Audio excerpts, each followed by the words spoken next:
Portlock en Alaska n'a jamais été une simple colonie abandonnée engloutie par le temps. Elle reste dans l'histoire comme une scène de crime non résolue, une scène qui est restée intacte sans réponse et profondément troublante pendant plus de 70 ans. Imaginez un endroit où les gens n'ont pas simplement emballé leurs affaires et sont partis à la recherche de meilleures opportunités, mais ont plutôt fui dans la terreur, laissant derrière eux leurs maisons, leurs outils et des fragments de vies interrompus sans avertissement. Pendant des décennies, l'histoire a été rejetée comme du folklore, réduite à des murmures sur des ours voyous ou des récits exagérés sur la nature sauvage. Pourtant, lorsque l'analyse moderne a commencé, lorsque tous les rapports gouvernementaux, toutes les disparitions enregistrées et même les données sismiques de la région ont été introduits dans un système d'intelligence artificielle avancée, un schéma bien plus troublant que prévu a émergé. Ce qu'il a révélé n'était pas seulement effrayant. Il remettait en question tout ce que nous pensions comprendre sur les prédateurs au sommet de la chaîne alimentaire, laissant entrevoir quelque chose de bien plus ancien, de bien plus calculé et de bien plus terrifiant. L'histoire est remplie de villes fantômes, de lieux abandonnés, lorsque les ressources se sont taries ou que les opportunités se sont déplacées ailleurs, mais Portlock se distingue d'une manière qu'il est impossible d'ignorer. Elle ne s'est pas lentement éteinte dans l'obscurité. On a l'impression qu'elle a été délibérément effacée, comme si quelque chose avait éteint la présence humaine à cet endroit avec une précision tranquille. L'histoire ne commence pas par le chaos ou la violence, mais par un étrange silence qui semble s'étendre à l'infini sur la baie, pesant sur quiconque ose s'y attarder trop longtemps. Bien avant qu'elle ne devienne une colonie moderne, cette terre avait une réputation impossible à ébranler. Les archives montrent qu'elle a été abandonnée non pas une mais 4 fois au cours des siècles, un schéma si cohérent qu'il suggère quelque chose de fondamentalement mauvais pour cette partie du littoral. C'est le genre de répétition qui cesse d'être une coïncidence et commence à devenir un avertissement. La première rencontre documentée avec cette présence troublante remonte à 1785, lorsque le capitaine britannique Nathaniel Portlock s'est rendu dans la baie dans l'espoir de faire du commerce et d'établir un contact humain, mais s'est heurté à un silence qui semblait presque artificiel. Le village qui l'attendait était là dans sa structure, mais pas dans son esprit. Les maisons étaient intactes, les outils étaient éparpillés comme s'ils avaient été utilisés récemment, mais il n'y avait personne, aucun signe de lutte, aucune preuve de maladie ou de famine. C'était comme si une communauté entière s'était simplement évanouie dans la forêt environnante sans laisser de traces de ce qui l'avait chassé. Ce qui est encore plus troublant, c'est ce qui s'est passé avant l'arrivée de l'homme. Les explorateurs espagnols qui ont cartographié le même littoral des années auparavant ont décrit un sentiment d'effroi écrasant qui s'est répandu parmi leur équipage, accompagné de cris étranges et profonds provenant de la forêt. Il ne s'agissait pas de marins inexpérimentés effrayés par des ombres, mais d'explorateurs aguerris, et ce qu'ils ont rencontré a suffi pour qu'ils abandonnent la région en toute hâte, emportant avec eux une peur qu'ils ne pouvaient pas expliquer. Pendant longtemps, ces récits ont été considérés comme de simples curiosités historiques étranges, mais finalement peu valables. Cependant, l'analyse moderne a introduit une possibilité effrayante enracinée dans un phénomène connu sous le nom d'infrason. Cette vibration à basse fréquence existe en dessous du seuil de l'audition humaine, mais elle peut être ressentie résonnant dans le corps de manière à déclencher l'anxiété, l'effroi, la nausée et la désorientation. Des événements naturels tels que les tremblements de terre et les avalanches peuvent en produire, mais certains scientifiques pensent que les grands animaux peuvent également générer des infrasons comme forme de communication ou d'intimidation. Les tigres et les éléphants sont connus pour l'utiliser, envoyant des signaux qui peuvent parcourir de grandes distances et affecter le comportement des autres sans un seul son audible. Imaginez maintenant que vous vous trouviez dans un endroit où une force invisible émet constamment un tel signal, une vibration que votre corps interprète comme un danger, même si vos yeux ne voient rien du tout. Certains théoriciens suggèrent qu'un prédateur inconnu et massif pourrait avoir utilisé ce même mécanisme pour dominer son territoire, transformant la peur elle-même en une arme. La Terre est restée pratiquement intacte pendant des années comme si elle attendait jusqu'à ce que, 1867, un groupe de Sugpiaq tente de s'y installer. Il ne s'agissait pas d'étrangers ignorant les dures réalités de l'Alaska. Ils étaient résistants profondément liés à la Terre et expérimentés pour survivre à ces dangers. Pourtant même eux n'ont pas pu supporter ce qu'ils ont rencontré. Leurs traditions orales parlent d'êtres terrifiants qu'ils appelaient les Nantanak, des créatures qui n'étaient ni des ours, ni aucun autre animal connu. Décrites comme des silhouettes imposantes et velues qui marchaient debout, ces entités s'attarderaient aux abords du village observant attendant. Lorsque les sources de nourriture naturelle se sont raréfiées, ces êtres se sont tournés vers les habitants eux-mêmes. Les Sugpiaq ont résisté aussi longtemps qu'ils le pouvaient, mais la peur constante, les pertes inexpliquées et le sentiment d'être chassés sont devenus insupportables. Ils ont abandonné la terre, ajoutant leur voix à un cœur grandissant d'avertissement que les futurs colons allaient tragiquement sous-estimer. Pendant un certain temps, la forêt est retournée au silence, gardant ses secrets comme si rien ne l'avait jamais dérangé. Mais l'ambition humaine a une façon de revenir surtout lorsque les ressources sont abondantes.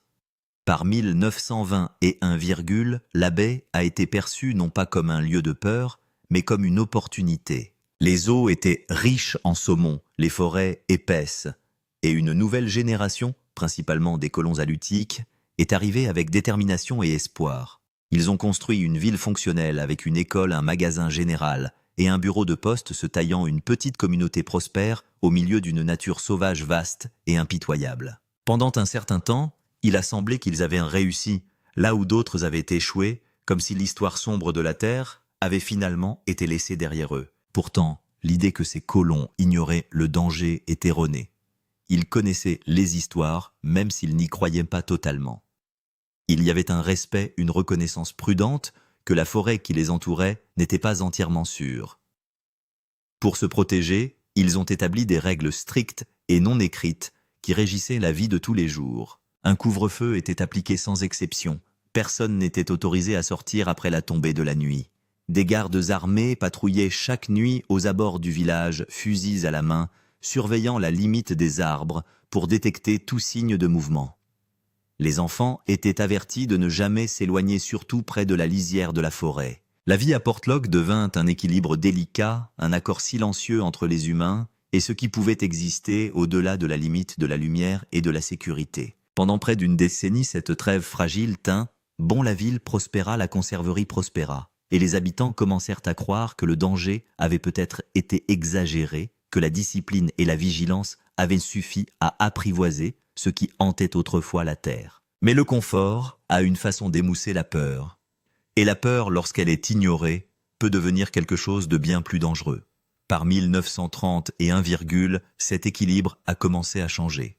Les routines qui assuraient autrefois la survie ont commencé à se relâcher et la prudence qui avait défini la ville a lentement cédé la place à la familiarité. C'était subtil au début, presque imperceptible, mais dans un endroit comme Portlock, même le plus petit écart pouvait avoir des conséquences bien plus importantes que ce que quiconque était prêt à affronter. Les patrouilles nocturnes sont devenues moins fréquentes.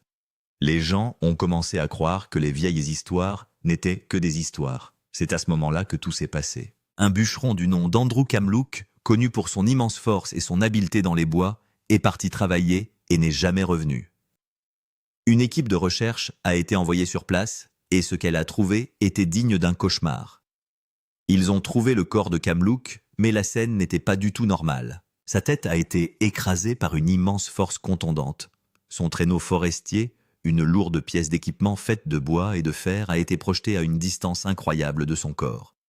Plus inquiétant encore, ses chiens ont été déchiquetés. C'était une scène d'une violence et d'une puissance incroyables. Il ne s'agissait pas d'une attaque d'ours, mais les ours écrasent le crâne d'un homme comme un grain de raisin et ne lancent pas d'équipement lourd pour le plaisir. La découverte d'Andrew Kamloof a provoqué une onde de choc de peur primitive dans la ville. Les vieilles histoires, celles que l'on avait commencé à rejeter, sont revenues à la vie. Les patrouilles nocturnes ont été immédiatement rétablies, mais le mal était fait. Le sentiment de sécurité a été brisé. Quelques jours plus tard, un habitant a pu voir la chose qui avait fait cela. Alors qu'il se promenait à la périphérie de la ville, un homme a vu une énorme créature poilue à 2 pattes se tenir près des arbres. Il était énorme, couvert d'une fourrure sombre, et se déplaçait comme un homme, pas comme un ours. Le Nantanak était réel. Le monstre des légendes n'était pas un mythe. Les habitants de Portlock ne vivaient plus seulement à côté d'une forêt dangereuse, ils vivaient à côté d'un monstre et celui-ci venait de leur montrer de quoi il était capable. L'âge d'or est terminé, la chasse a commencé. Élimination systématique des intrus. Après la fin horrible d'Andrew Kamloof, la ville de Portlock a changé. La peur était une présence physique, une crainte froide et constante qui s'installait dans la communauté. C'est une chose d'entendre de vieilles légendes, c'en est une autre d'en voir la preuve de ses propres yeux. L'observation de l'énorme créature bipède a confirmé les pires craintes de chacun. Un cryptolinguiste retraité de la marine américaine s'est rendu compte qu'il existe des motifs phonémiques qui se répètent dans les sons. Ce sont des mots. Les Sasquatch sont peut-être en train de se parler. La forêt qui leur permettait de vivre est maintenant la demeure d'un prédateur qui les chasse activement. Les années qui suivirent furent un lent cauchemar d'attrition. Alors que la créature ou les créatures commençaient à éliminer les habitants un par un, les disparitions commencèrent à s'accumuler. Ce ne sont plus seulement les bûcherons qui disparaissent, mais aussi les chasseurs qui s'enfoncent dans les bois et n'en reviennent pas. Les prospecteurs d'or qui travaillant sur les cours d'eau environnants disparaissent, ne laissant derrière eux que leurs outils, dans un silence inquiétant. Il s'agissait d'un processus méthodique, des personnes disparaissaient en plein jour, et les équipes de recherche trouvaient des traces de luttes violentes, mais jamais de corps. Les rares restes retrouvés sont souvent brutalement mutilés, faisant preuve de la même force que dans le cas de Kamloops. La communauté est prise au piège. Les hommes abandonnent que leur maison et tout ce qu'ils ont construit. Rester signifiait vivre avec la possibilité constante que vous ou quelqu'un que vous aimez soit le prochain à disparaître. Le bilan psychologique a dû être immense. Chaque craquement de brindille, chaque ombre à la limite de la ligne d'arbre a dû envoyer un pic d'adrénaline et de terreur à travers eux. Il ne s'agit pas d'un événement rapide, mais d'un événement qui s'est déroulé sur près de 20 ans. Pensez-y. Dix-9 ans de vie en état de siège, non pas à cause d'une armée, mais à cause d'une seule et mystérieuse terreur dans les bois. En 1950, le point de rupture a finalement été atteint.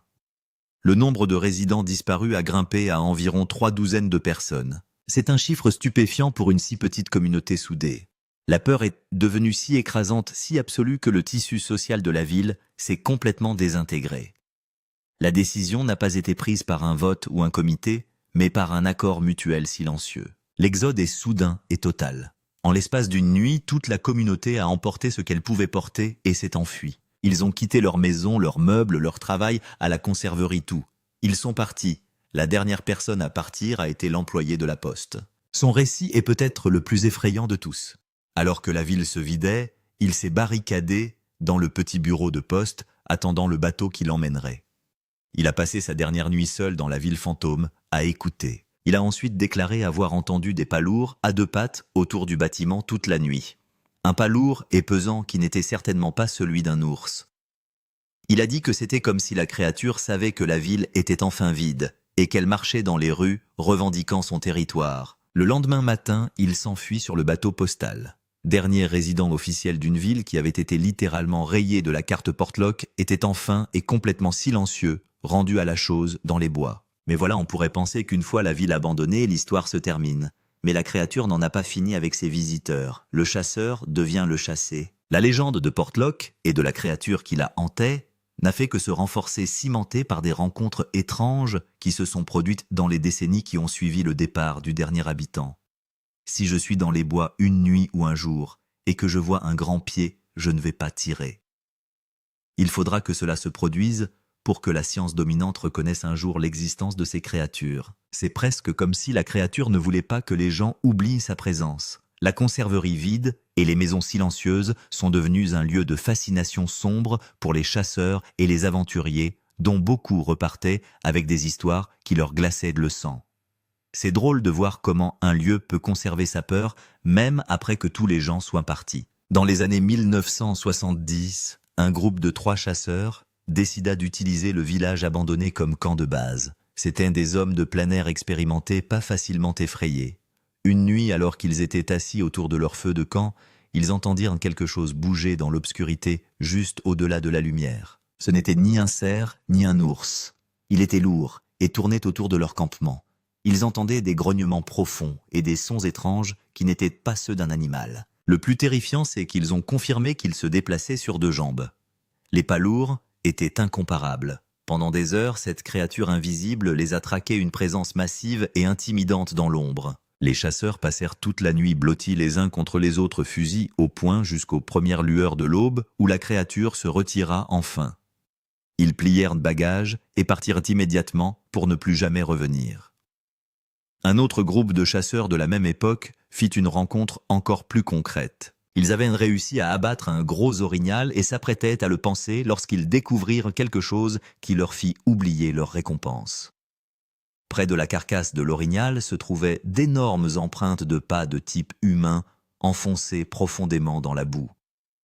Il ne s'agissait pas de traces d'ours. Ces empreintes étaient manifestement bipèdes et mesuraient une longueur impressionnante de 18 pouces, soit un pied et demi. Ce qui a laissé ces traces était énorme, bien plus grand et plus lourd que n'importe quel homme. L'implication était terrifiante. Cette créature géante les avait observés et s'était approchée d'eux. Ils ont réalisé qu'ils avaient éliminé l'orignal de son territoire et qu'elle les considérait probablement comme des intrus. Les histoires ne se limitaient pas à la forêt. En 1990, un secouriste travaillant dans une région voisine a raconté une histoire effrayante.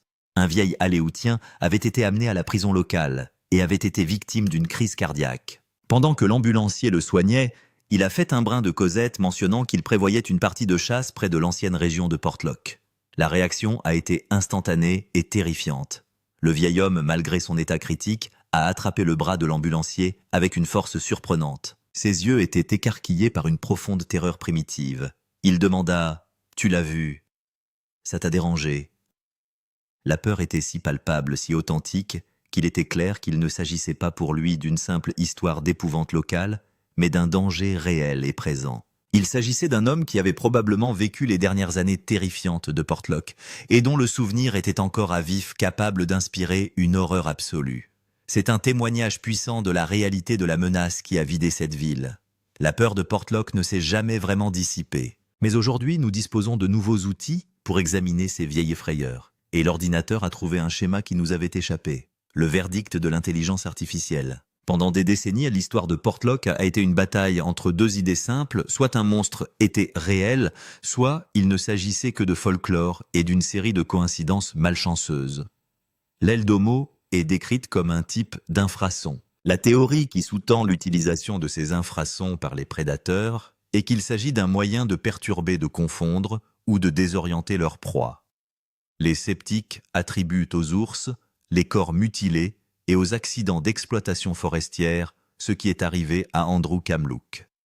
Les croyants invoquent les empreintes de 18 pouces et les récits de témoins oculaires terrifiés. Et si les deux parties n'avaient pas une vue d'ensemble ?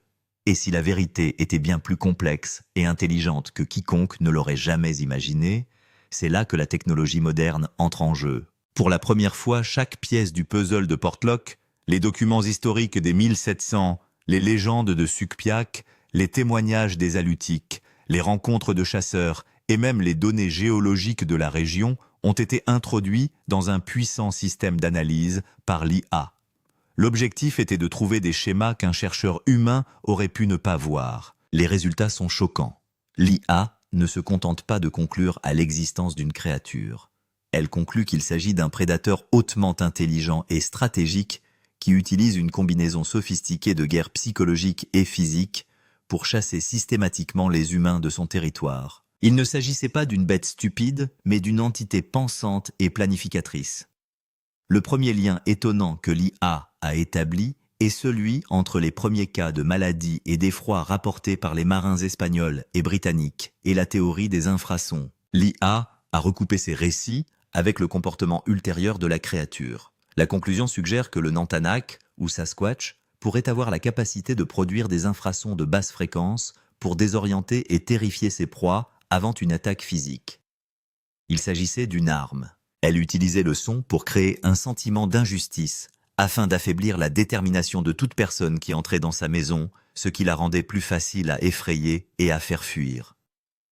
La deuxième révélation majeure, mise au jour par l'IA, concernait la nature inquiétante des tactiques de la créature. Après avoir rigoureusement analysé les données chronologiques de 1920 et 1 à 1950 et virgule, le système a conclu que l'agression de l'entité était loin d'être aléatoire. Le schéma suggère un haut degré de planification stratégique plutôt qu'une violence instinctive. Pendant la première décennie de la hantise, alors que les habitants de la ville restaient en état d'alerte, appliquant des couvre-feux rigides et maintenant des rotations de gardes armés, la créature est restée complètement endormie.